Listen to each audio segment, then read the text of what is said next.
YouTube, how you guys doing? This is Jason from E7 Forge. Just gonna show you guys about how we did this automation tower, and we're gonna kick things off with showing you a little bit about the team. And Elena was a big part of that, Notos was a big part of that, Elena was a big part of that, Ornell was a big part of that, Elena was a big part of that. Anyway, so yeah, let's just see what we got going on and tune in to find out what this team looks like in action. And stay tuned after the video. There's a gear review breakdown, look at the devices, we look at how GPT worked with us for it, and how we solved the puzzle, right? It was a pretty fun challenge. So strap in, folks, let's have some fun.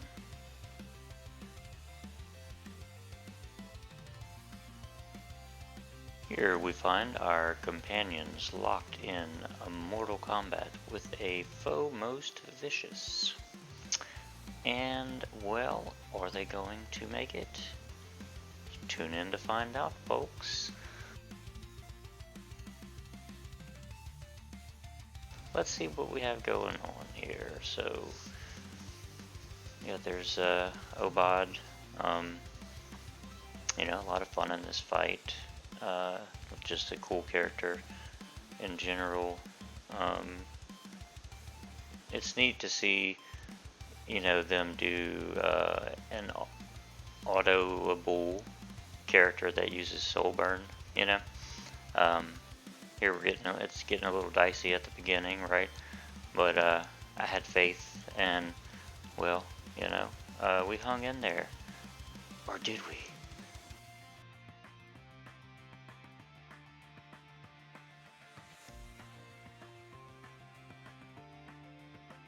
Here we're about to see, again, Elena earning her keep, right? I'll keep saying Elena.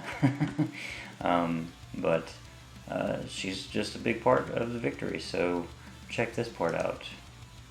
Yeah, so she's about to do her big bibble bobble, and now we're invincible bibble, and, the enemy team's about to throw all kind of craziness at us, but we're just like, hey, we got you, buddy.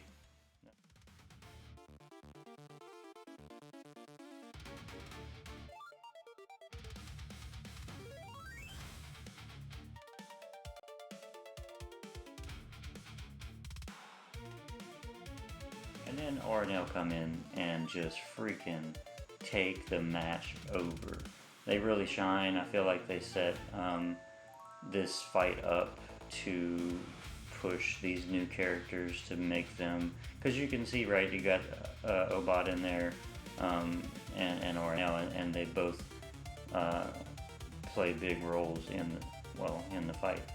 And here we got Notos he's about to drop, and we got to run our big fat holy sack on him, and there he goes, coming back to life, popping the Crown Vic that is his S3, and then just wrecking shop.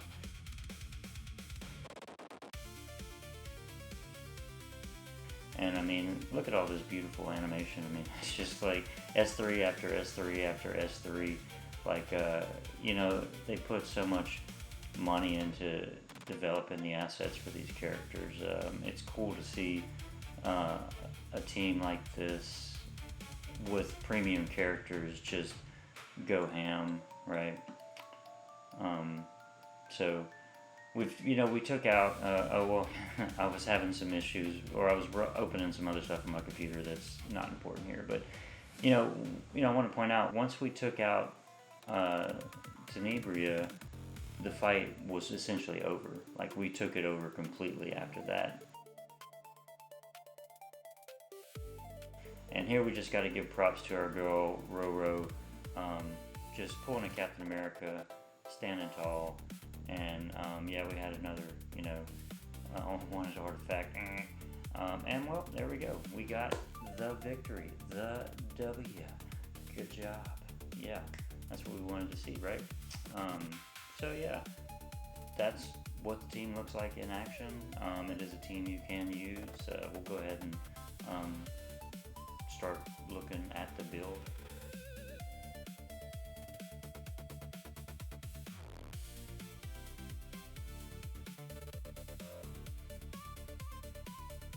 Alright, so let's go ahead and take a look at the team. Unfortunately, since you cannot reset the tower after you beat it, I can't go in and show you what they look like all buffed with all their devices and whatnot,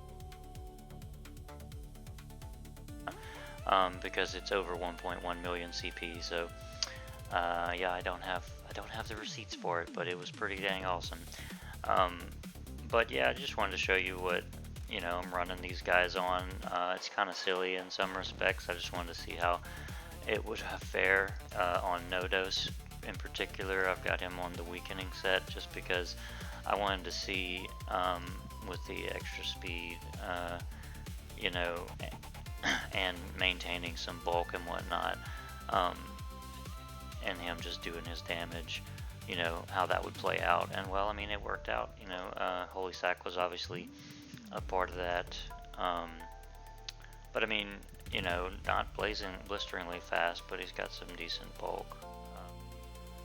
Then we have the twins who, played a role, the leading role in a pivotal and decisive attack, right? I mean, I got them triple at what was that piece? Yeah, I mean, yeah, they're not looking too shabby. I mean, for my account at least. Aubade here, obviously I have him on weakening. There's a 24% health and a 24% effectiveness, so those are some nice jumps. But yeah, he's on his orb, pretty straightforward. And then Lily, she's the most underdeveloped, right? She's only +2 on her skills because all we need is the cooldown, right? And 5 awakenings, right? Not even 6 awakening. So you don't need your characters maxed. We just put a bunch of health on her and stacked her on ER so she could stay alive, and she definitely did her job and did it very well. So I hope you enjoyed watching the team in action. It was a fun team to build, fun team to watch, since we did it on auto. And it was just, a nice challenge. Ultimately, like I said, the hardest floor was, I think, floor 15, but that was simply just because of the wrong comp. Okay, last thing I wanted to do was go over how we got the answer with GPT's help, right? And our own, problem solving. So I'd come up with the core of Notos and RNL and Aubade, on my own. I'd been using AMomo, so I brought her in. But she just wasn't cutting it, so I decided I was going to see what GPT could do. So I wanted to teach it the fight, so I said, hey, this is what I'm going to give you, this is what the fight is, this is what I'm going to give you.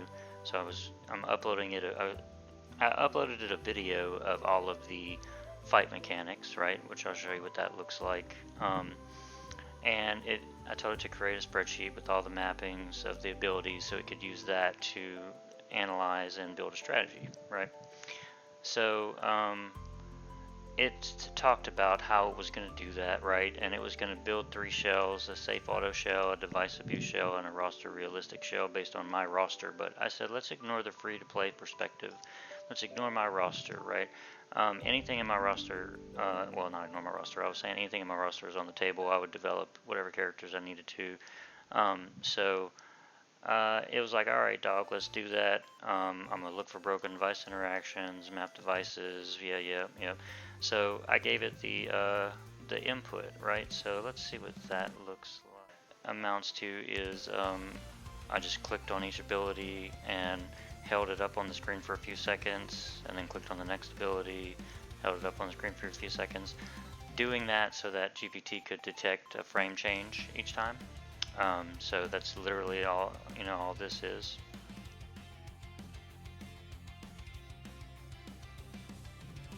But also, I did want to stop right here and say, hey, look, I do have receipts. It was 1.1 million, right? I said over 1.1 million, but it was 1.1.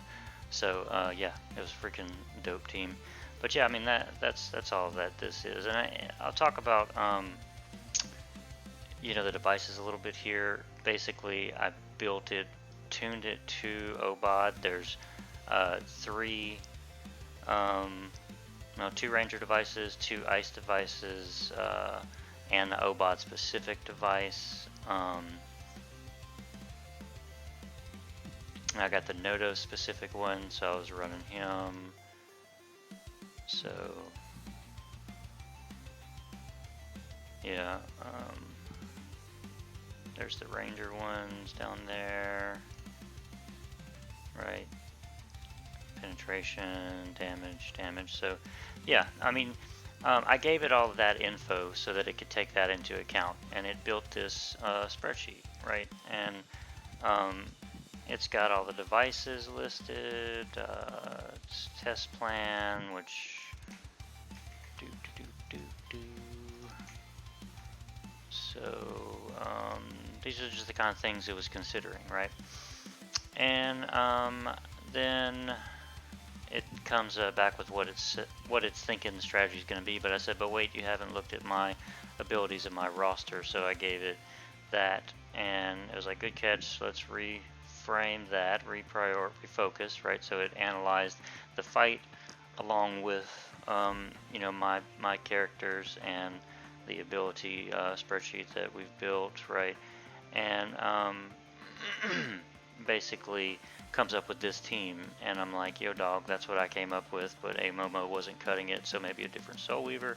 So it comes up with Elena as its first pick, and that is how we landed on Elena and why. And I was like, oh yeah, Elena's definitely a good fit there. So yeah, I mean, that's the kind of things, you know, we like to do on the channel. If you want any help in the future, doing this yourself, you know, hit me up on Discord at E7Forge. Other than that, that's all I got, folks. I hope you enjoyed the video. So this is Jason signing off with E7Forge. See you guys later.